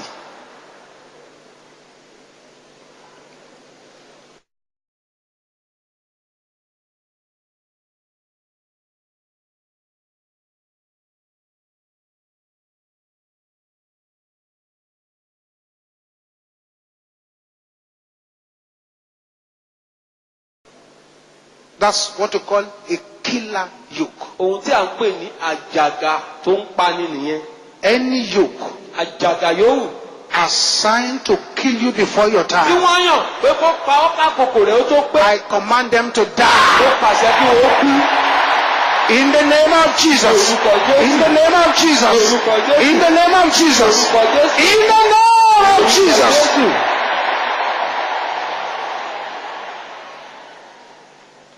Number two kind of yoke Irú àjàgà ìkejì. is destiny destroying yokes. Òun ni àjàgà tó ń run àyànmọ́. They don't want to kill you, Wọn ò ṣetán láti pa ọ́ o. but they just want to ensure that you do not fulfill your divine purpose. Ṣùgbọ́n wọ́n fẹ́ rí i pé o ò mú ìpinnu Ọlọ́run lórí ayé rẹ ṣẹ. They generally don't kill, Lọ́pọ̀lọpọ̀ ìgbà wọn kì í pa ẹnìkan but kan. they want to convert the person to a living corpse. Ṣùgbọ́n wọ́n fẹ́ sọ onítọ̀hún di òkú tó rìn kiri. 3. Ìkẹta. There is anti-marriage yoke. Àjàgà tó lòdì sí ìgbéyàwó wà. Introduces spirit wife, Yóò mú kọ́kọ́ aya ọ̀run wọlé. spirit Yóò mú husband, kọ́kọ́ ọ̀run wọlé. all kinds of medical problems, Onírúurú àwọn ìṣòro nípa ìlera. problems with in-laws, Àwọn ìṣòro pẹ̀lú àna. wrong partners, Àwọn yíyọ ẹni tí ò tọ́ gẹ́gẹ́ bí ẹnìkejì ẹni. consistently being jilted. Gbogbo ìgbà kí ọkùnrin tàbí obìnrin máa gbé onítọ̀hún lágbèéjù sílẹ̀. It's the yoke. Àjàgà ni. 4. Ìkẹrin. There is character disorder yokes. Àjàgà ìwà tí ò dára. Terrible habits. Ìwà tí ò dára rárá. Character that brings problems. Àwọn ìwà tó mú ìṣòro dé bá ni. 5. Ìkarùn. There is poverty yokes. Àjàgà ìṣẹ́ tún wà. There is plenty of that with the black man. Ọ̀pọ̀lọpọ̀ ìyẹn ló sì ń da adúláwọ̀ láàmú. And we should address it. A sì ń láti dojú kọ. We should address it. A ní láti dojú kọ. What we need is not people to give us more money. No. Ohun tá a nílò kì í ṣe pé káwọn èèyàn máa fún wa lówó sí. No, what we need is not going to go and be borrowing money. No, that's not what we need. Ohun tá a nílò kì í ṣe ká lọ máa yáwó kiri rárá. We need the liberating power of the anointing to set us free from the yoke of poverty. A nílò agbára ìdáǹde ìfòrórìyàn kó dá wa ní ìdè kúrò lọ́wọ́ àjàgà ìṣẹ́. Poverty yokes causes financial insufficiency. Àjàgà ìṣẹ́ a máa fa ìrówóná. 6. Ìkẹfà. You have inherited yokes. Àjàgà àjogúnbá wà.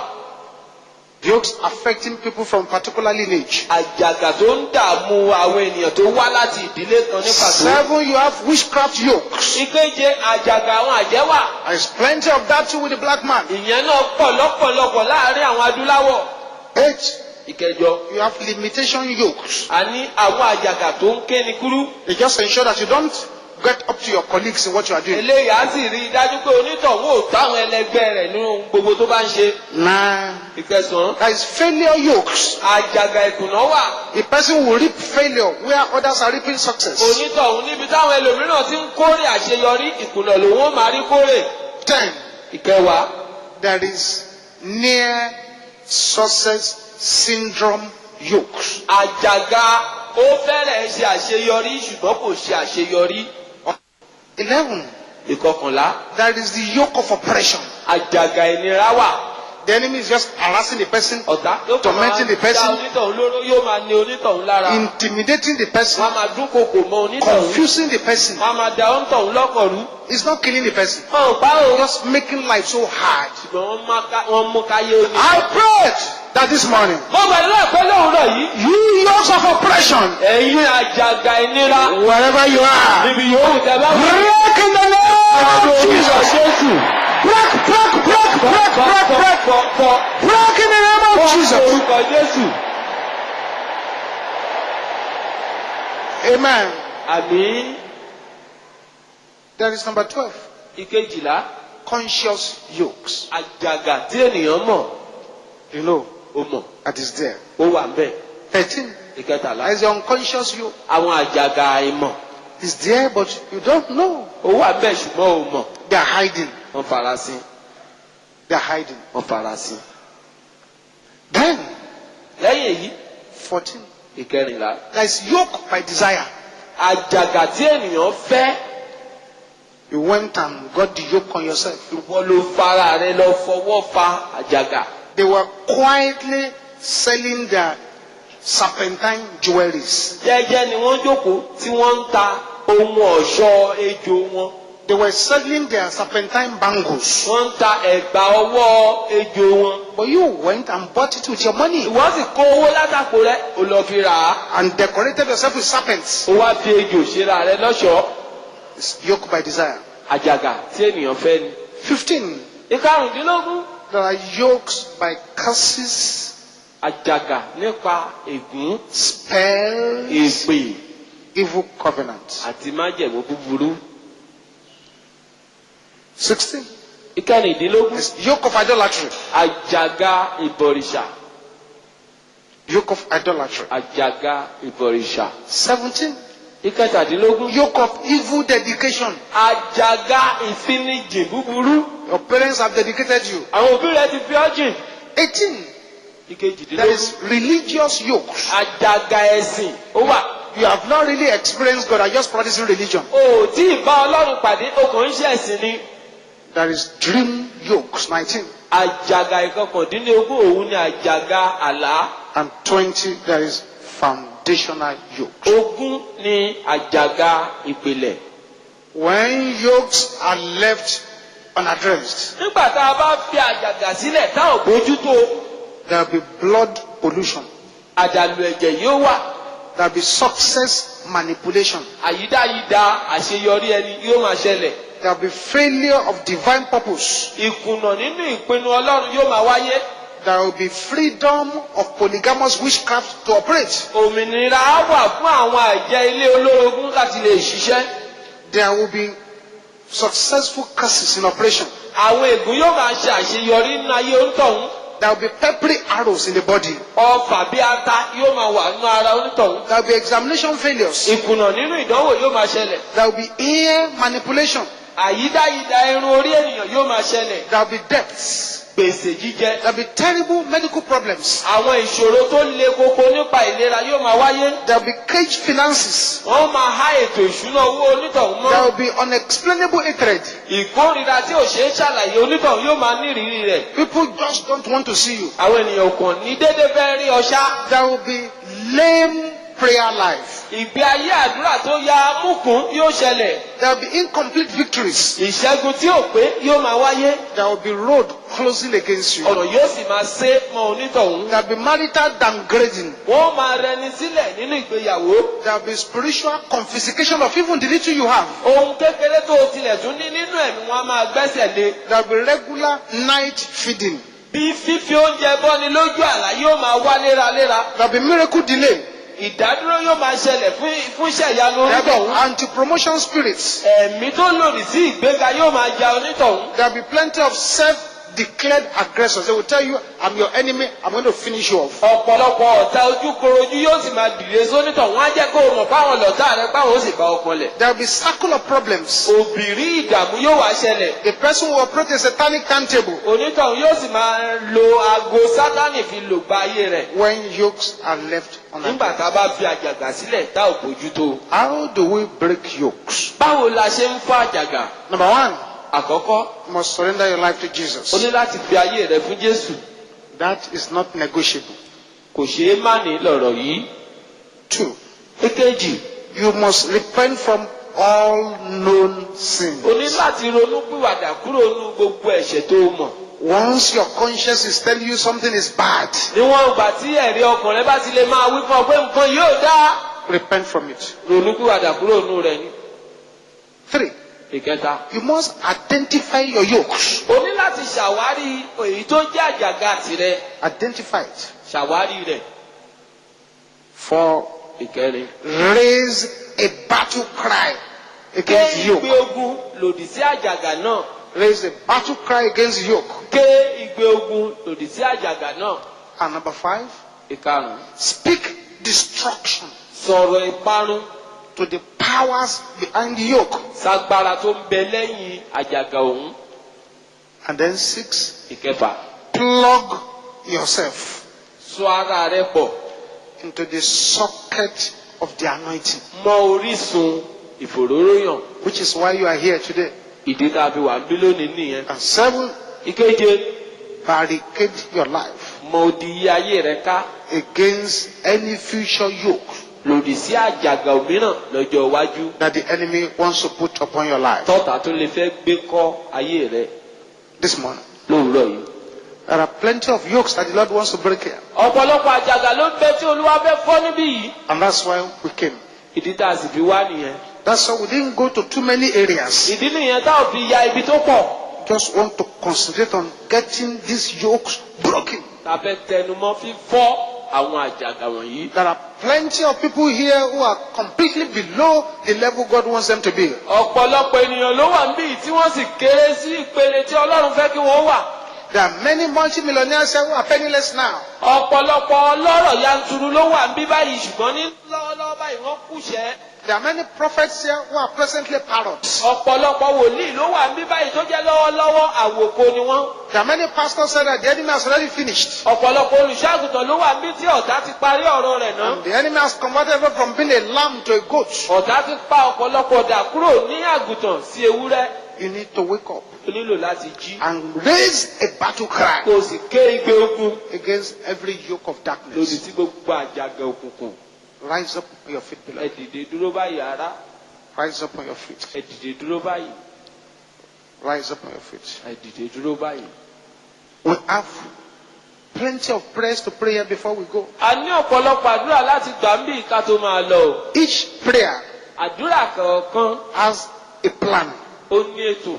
Each prayer Àdúrà kọ̀ọ̀kan has a purpose. ó ní ìpinnu. Each prayer Àdúrà kọ̀ọ̀kan has an agenda. ó ní ètò.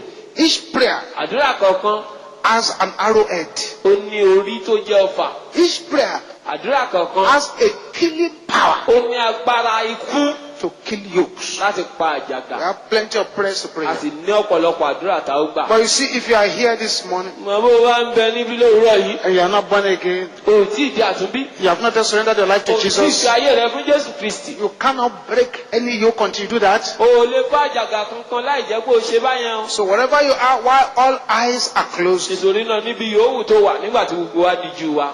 say, Pastor, I want to surrender my life to Jesus today. Tòsí gbogbo olùṣàgùtàn mo fẹ́ fayé mi fún Jésù lónìí. I too want the yokes in my life to be broken. Èmi náà fẹ́ kí àwọn àjàgà inú ayé mi ó fọ́. Wherever you are, while all eyes are closed, Níbi yòówù tó wà nígbà tí gbogbo wa díjú wa. just raise up your right hand. Wá na ọwọ́ ọ̀tún rẹ sókè. God bless you. Set up your right hand. Ọlọ́run yóò bùkún yín. Nawọ́ ọ̀tún rẹ Those of sókè. you raising up your right hand, Ẹ̀yin tẹ́ ẹ nawọ́ ọ̀tún yín sókè. take a bold step of faith. Ẹ wá gbé ìgbésẹ̀ ìgbàgbọ́. Leave your seat and come quickly to me at the front here, Ẹ kúrò níbi tí ẹ jókòó sí, ẹ máa bọ̀ lọ́dọ̀ mi níwájú nìyí. so that I can pray with you. Just find your way very Wọ́n lè quickly gbàdúrà sí pẹ̀lú yín, ẹ máa bọ̀ ní kíákíá. to the altar here. Síwájú pẹpẹ níyì. Don't delay and don't slow down because Ẹ má lọ́ra, ẹ má sì pẹ́. we want to go and pray. Nítorí a ti fẹ́ lọ gbàdúrà. Find your way very quickly to Ẹ this yára altar. máa bọ̀ níwájú níyì. Jesus is waiting for you Jésù here. dúró dè yé. Thank you, O Jesus. ṣeun Jésù. The rest of us, Àwa those of you at the front, ẹ̀yin tẹ́ wà níwájú, I congratulate you. mo kí yín kú oríire. Just close your eyes, Ẹ di ijó yín wà yìí. bow down your heads, Kẹ́ ẹ tẹríba. and say what I'm going to say now Kẹ́ after. ẹ sì wí tẹ̀lé mi. Say, Father, Bàbá, in the name of ní Jesus, orúkọ Jésù. I come before you this morning. Mo tọ̀ yín wá lówùúrọ̀ yìí. I know that you sent Mo Jesus mọ̀ pé ẹ rán Jésù to die for my sins. láti kú fún ẹ̀ṣẹ̀ mi. Lord Jesus, Jésù Olúwa, come into my life. wọ inú ayé mi wá. Take control of my life. Gbàkóso ayé mi. As from today, Láti òní lọ, I say bye-bye to the devil. mo ṣe ó dìgbò ṣe fún èṣù. I enter into the kingdom of Mo light. wọnú ìjọba ìmọ́lẹ̀. Thank you, O Jesus. ṣeun Jésù. Amen. Àmín. I'm going to pray with you now. Mo gbàdúrà fún yín báyìí. Wonderful God, I thank you for these your children Ọlọ́run yanu mo dúpẹ́ nítorí àwọn ọmọ yín wọ̀nyí. who have taken this most important Tí decision. wọ́n ṣe ìpinnu tó ṣe pàtàkì jùlọ I yìí. pray that you keep them standing by your Mo power, gbàdúrà pé ẹ fọwọ́ agbára yín dì wọ́n mú. and that you write their names in the book of Ẹ ó life. sì kọ orúkọ wọn sínú ìwé ìyè. Lay your hands upon them mightily Ẹ dá ọwọ́ agbára yín lé wọn and gidigidi. do great and marvelous things for Ẹ ṣe them. ohun ńlá àtòhun àrà fún wọn. Move them from strength to Ẹ strength mú wọn lọ láti ipá dé ipá and from glory to glory. àti láti inú ògo dé ògo. Today that you have surrendered your life to Jesus, Lónìí tẹ́ ẹ bá ayé yín fún Jésù. I command every yoke in your life to be Mo broken pàṣẹ kí gbogbo àjàgà inú ayé yín kó in the fọ́. name of Ní Jesus. orúkọ Jésù. Thank you, Heavenly Father. Adúpẹ́ bàbá wa ọ̀run. In Jesus' name we pray. Lórúkọ Jésù la gbàdúrà. You stay where you are, the counselors will talk to Ẹ you. dúró níbi tẹ́ ẹ wà yẹn, àwọn olùgbaninímọ̀ràn yóò sì bá yín sọ̀rọ̀. They give you instructions. Wọ́n ń fún yín ní ìlànà ohun tí ẹ ó ṣe. They give you papers to fill Wọ́n sì fún yín láwọn ìwé tẹ́ ó fún so yín that ọwọ́ we can sí. continue praying for you Tá a máa lè tẹ̀síwájú láti and gbàdúrà fún yín. help you in your new walk A ó with sì the ràn yín Lord. lọ́wọ́ nínú ìbáṣepọ̀ titun yín pẹ̀lú Olúwa. The rest of us. Before we begin to pray, Ká tó bẹ̀rẹ̀ sí gbàdúrà. I have a question to ask all of you at this service. O ní ìbéèrè fún gbogbo ẹni tó ń bẹ nínú ìsìn yìí. Do you believe Ǹjẹ́ o gbàgbọ́ that there is nothing God cannot do? pé kò sí ohun tí Ọlọ́run ò lè ṣe? If you have that faith, shout a loud hallelujah. Hallelujah. Do you believe Ǹjẹ́ o gbàgbọ́ that the extremity of man pé ìgbà tí ènìyàn bá sún kan ògiri is the starting point of the Almighty? ni Ọlọ́run yóò ṣe bẹ̀rẹ̀? If you believe that, shout hallelujah. Ká gbàgbọ́ bẹ̀ pé hallelujah. Now, do you believe in the power of the God of the suddenly? Ǹjẹ́ o gbàgbọ́ nínú agbára Ọlọ́run tí ń dé lójijì? You do. Ṣé bẹ́ẹ̀ ni? Good. Ó dáa. Now, the prayers I want you to pray. Àwọn àdúrà tí mo fẹ́ kẹ́ ẹ gbà yìí, Like I told you, each prayer has an agenda, gẹ́gẹ́ bí mo ti sọ, àdúrà kọ̀ọ̀kan ó ní ètò, has a plan, ó ní ìpinnu, a purpose, ó ní ìdí, an arrowhead. ó ní ọfà. So that's why don't joke with any prayer. Even if it doesn't sound relevant to you. Tí òun gbọ́dọ̀ fi ṣeré bí ò bá tiẹ̀ kàn. Every power Gbogbo agbára assigned to make me dull, tí wọ́n yàn láti sọ mí di ẹni tí ọpọlọ rẹ̀ kú. please, oh, Ẹ jọ̀wọ́ o, pray this prayer, I beg you. gbàdúrà yìí dáadáa mo bẹ̀ yín ni o. Every power Gbogbo agbára assigned to make me dull, tí wọ́n yàn láti sọ mí di ẹni tí ọpọlọ rẹ̀ kú. your time is up. Ó tó gẹ́. In the name of Orúkọ Jesus. Jésù. Yes.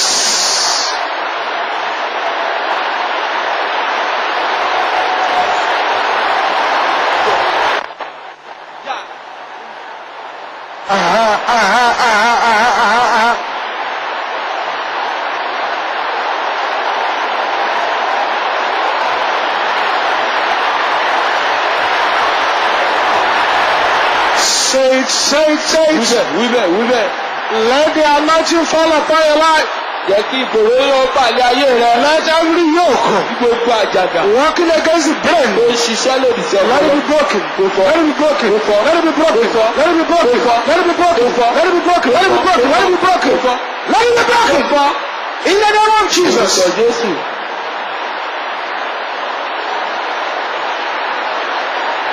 In Jesus' name we pray.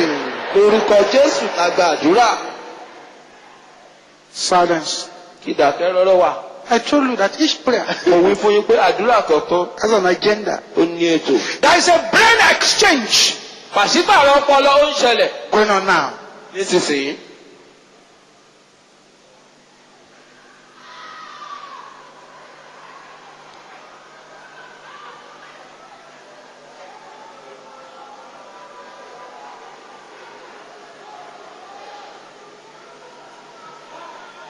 As some people here this morning, Àwọn kan ń bẹ níbí lówùúrọ̀ yìí so far, títí di ìsinsìnyí. it will appear as if nothing is working for Ṣé you. ló jọ pé nǹkan kan ò ṣe déédéé? But today is the end. Wọn ò nílò kó dé bá. Yes. Bẹ́ẹ̀ni, Of things not working for you, òpin dé bá kí nǹkan má lọ déédéé fún ọ. your deliverance has arrived. Ìṣúsílẹ̀ rẹ ti dé. 25 persons here Àwọn ẹni márùndínlọ́gbọ̀n wà níbí. who presently they are dreaming of dead people, dead relatives, dead people, dead relatives. Right there where you are. Ẹ máa ń lálàárí àwọn ìbátan tó ti kú àti àwọn èèyàn tó kú ṣùgbọ́n níbi tẹ́ ẹ wà ní. The power of God is coming upon you. Agbára Ọlọ́run bà lé yín. And the yoke of untimely death is Àjàgà broken. ikú àìtọ́jọ́ sì ti fọ́. 25 Àwọn persons. ẹni márùndínlọ́gbọ̀n ní. That's number 1, Ẹnì kíní, number 2, ẹnì kejì, number 3, ẹnì kẹta, 4, ẹnì kẹrin, 5, ẹnì karùn-ún, 6, ẹnì kẹfà, 7, ẹnì keje, 8, 9, kẹjọ, 10, kẹsàn-án, 11, ìkẹwàá, 12, ìkọkànlá, ìkejìlá, 13, ìkẹtàlá, 14, 15, 16, 17, 18, 19, 20, ìkẹtàdínlógún, ìkejìdínlógún, ìkọkàndínlógún, ogún, 21, ìkọkànlélógún, 22, ìkejìlélógún, 23, ìkẹtàlélógún, 24, ìkẹrìnlélógún, and number 25. ìkarùndínlọ́gbọ̀n. Thank you, Jesus. Òṣè Jésù. Ah, ah. Ah, ah. The Lord said there are 150 persons here, Olúwa wípé ènìyàn àádọ́jọ wà níbí. that there is presently an unashamed and determined effort to wreck your career. Lọ́wọ́lọ́wọ́ báyìí ìgbìyànjú tí ò bo ìgbìyànjú tí ò tijú ó wà láti dojú iṣẹ́ yín bolẹ̀. They are doing it without shame and they are determined to do it. Wọ́n ń ṣe é pẹ̀lú ìgboyà wọ́n sì ti múra kánkán sí i. The Lord has scattered their camp. Olúwa ti tú ìpéjọpọ̀ wọn ká. Bàmá kápálásà. Thank you, Jesus. Òṣè Jésù.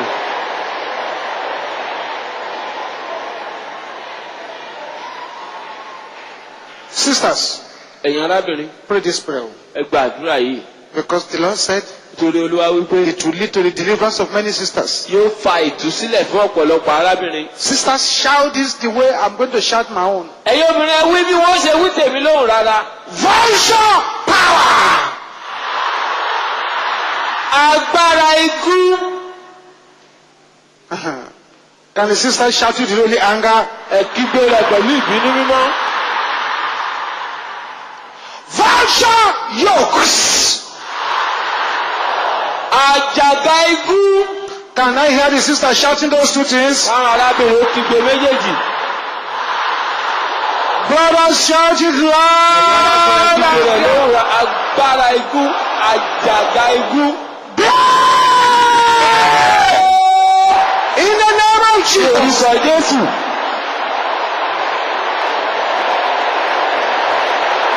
Yes.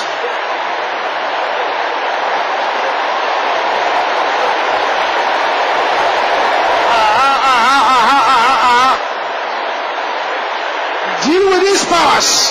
Gbogbo ti àwọn agbára wọ̀nyí. Today is today.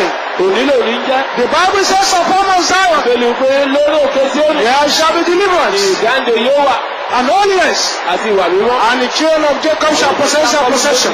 They shall possess their possession. They shall possess their possession. They shall possess their possession. In Jesus' name we pray. Lórúkọ Jésù la gbàdúrà. Silence. Dákẹ́jẹ́. Silence. Dákẹ́jẹ́. Aha. Bẹ́ẹ̀. Yes. Bẹ́ẹ̀. Thank you, Jesus. Ṣeun Jésù. You, that olókun spirit, Ìwọ ẹ̀mí olókun yẹn troubling this woman, tó ń dààmú obìnrin yìí. begin to release her. Fi sílẹ̀. Let your chain be broken from her neck. Ṣẹ̀kẹ̀ṣẹ̀kẹ̀rẹ̀ ó já kúrò lọ́rùn rẹ̀. Let your hand depart from her womb.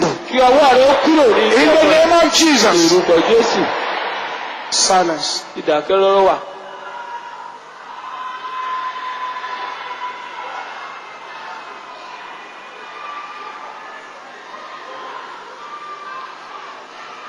Yes. Bẹ́ẹ̀ni. Release that waist. Fi ìbàdí yẹn Release the sílẹ̀. womb. Fi ilé ọmọ yẹn Release the waist. Release the waist. ìbàdí yẹn sílẹ̀. Fi sílẹ̀. With the power from the waters. Wà gbára láti inú omi. Time is up. Ó tó gẹ́.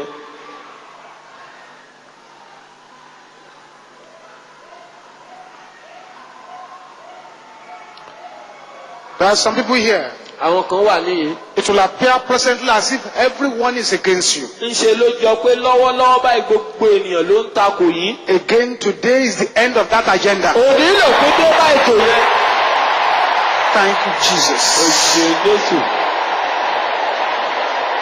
And the spiritual rags, Gbogbo àkísà tẹ̀mí. the spiritual rags that you used to see in your dream, Àkísà tẹ̀mí tó máa ń rí lójú àlá rẹ̀. is broken completely. Ó ti já pátápátá báyìí.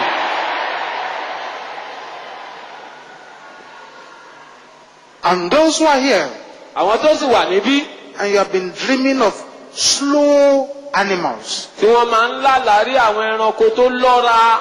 picking snails, Ẹ̀ ń ṣa ìgbín. seeing Ẹ̀ ń tortoises. rí ìjàpá. Right there where you are, Níbi tẹ́ ẹ wá nì. the yoke of sluggishness is broken in the name Àjàkálẹ̀ of lọ́ra ó Jesus. ti fọ́ ní orúkọ Jésù. That's right. Bẹ́ẹ̀ni. Yes. Bẹ́ẹ̀ni. Amen. Àmín. 3 dangerous prayers now. Àdúrà tó lóró mẹ́ta. There's a brother here. Arákùnrin kan bẹ ń bí. You were deported from abroad. Wọ́n fi ọ́ ṣọwọ́ síbí látòkè òkun ni. You are not praying yet. O ò tí ì bẹ̀rẹ̀ sí gbàdúrà rárá. Please start praying. Ó dára kó o bẹ̀rẹ̀ sí gbàdúrà. Concentrate and start praying. Because there is a breakthrough coming your way which you are not praying. The angel just pass you by just. Yára máa gbàdúrà nítorí pé àlàjá kan yẹ kó dé bá ọ. O ò sì gbàdúrà nítorí náà áńgẹ́lì fò ọ́ dá. Can you start praying so that the angel can come back to where you are? Ó dára kó o tètè bẹ̀rẹ̀ sí gbàdúrà káńgẹ́lì ò lè padà wá sọ́dọ̀ rẹ o. Every snake Gbogbo ejò attached to my house, tó ní í ṣe pẹ̀lú ilé mi. die in the name of Lórúkọ Jesus. Jésù. Yes. Mopo. That's Satakayaba. Yes. The snake attached to my house. Ejò tó ní í ṣe pẹ̀lú ilé. Die. Die. In the name of Jesus. Lórúkọ Jésù. Masoto Koyabo Shenteraba. Àlùbásámíkà pọ́ńtẹ̀dùà. Ẹ̀ẹ́dẹ́bí ariwo kásìkò. Bẹ́ẹ̀ni bẹ́ẹ̀ni bẹ́ẹ̀ni. Ja. Ja. Yes. Bẹ́ẹ̀ni. Yes. Bẹ́ẹ̀ni. Yes. Bẹ́ẹ̀ni. Yes. Bẹ́ẹ̀ni. Yes. Bẹ́ẹ̀ni. Yes. Bẹ́ẹ̀ni. Yes. Yes. Yes. Yes. Bẹ́ẹ̀ni. Masoto Koyabo Shenderabokwa. Àtúlí In Jesus' name we pray. lórúkọ Jésù àgbà àdúrà. Aha. Bẹ́ẹ̀ni. Aha. Bẹ́ẹ̀ni. Aha. Aha. Aha. Now shout this louder than anyone around you here. Wà á kígbe eléyìí lóhùn rárá ju gbogbo ẹni tó ń bẹ láyìíká rẹ lọ. Don't allow anybody's voice to overshadow your own. Má gbà kó ohun ẹnìkan kó bo ohun tìrẹ mọ́lẹ̀. Because now Nítorí nísinsìnyí. the miracle power of God has fallen down here. Agbára iṣẹ́ ìyanu Ọlọ́run ti sọ̀kalẹ̀ As you báyìí. are praying these prayers, Bàbá ti ń gbàdúrà yìí. if you have sicknesses, the sicknesses will begin to go. Àìsàn bá ń bẹ lágbára rẹ yóò bẹ̀rẹ̀ sí fò If jáde. the enemy has fired the arrows at you, the arrows shall go back. Tàbá ti ta ọfà sí ọfà òun If you yóò máa brought padà. any problems here, the problem shall disappear. Ìṣòro kọ̀ọ̀kan bá tẹ̀lé ọwá ìṣòro ọ̀hún yóò pòórá. Anointing and praise the Lord. Ìfòròyìn tó gba àjàgà jẹ́. Fall upon me now. Pàlẹ́ mi báyìí. In the name of Jesus. Anointing and praise the Lord. Fall upon me now. Pàlẹ́ mi báyìí. Yes.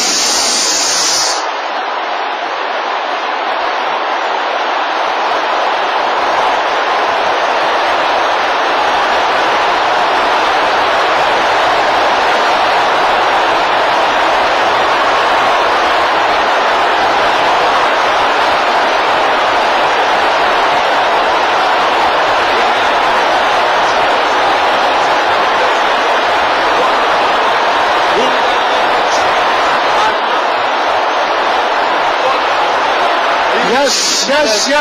Bẹ́ẹ̀.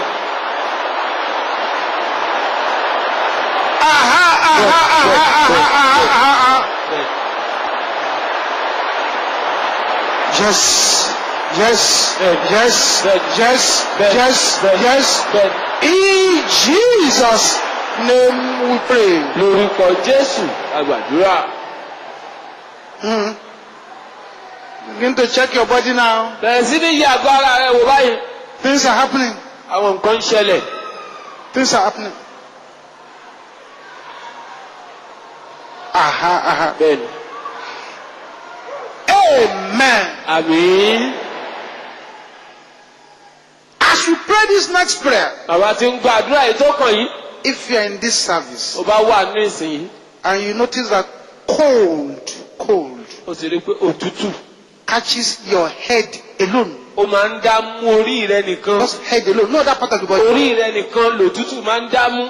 Find your way to this altar Máa bọ̀ níwájú pẹpẹ níyì. and be on your knees Ó there. sì wólẹ̀ lórí eékún rẹ. Everybody will shout this loud and clear. A ó jùmọ̀ kígbe eléyìí lóhùn rárá. Every padlock Gbogbo àgádágodo locking up my life. tó ń ti ayé mi. Can you shout this with only anger? Kígbe rẹ̀ pẹ̀lú ìbínú mímọ́. I want you to be more aggressive than this. Ìjọba kò lo ipa jù báyìí lọ. Shout it louder than that. Kígbe rẹ̀ lóhùn rárá. Make it even louder than that. Ẹ̀gbọ́n sókè jù báyẹn lọ. Die! In the name of Jesus. Orúkọ Jésù.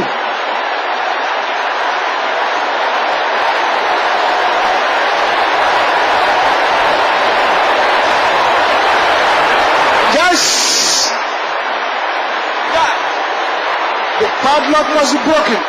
Àgádágodo ọ̀hún gbọ́dọ̀ já. Padlock must be destroyed. Àgádágodo ọ̀hún gbọ́dọ̀ ṣègbè. Padlock must be broken. Àgádágodo ọ̀hún gbọ́dọ̀ fọ́. Padlock must be destroyed. Àgádágodo ọ̀hún gbọ́dọ̀ ṣègbè.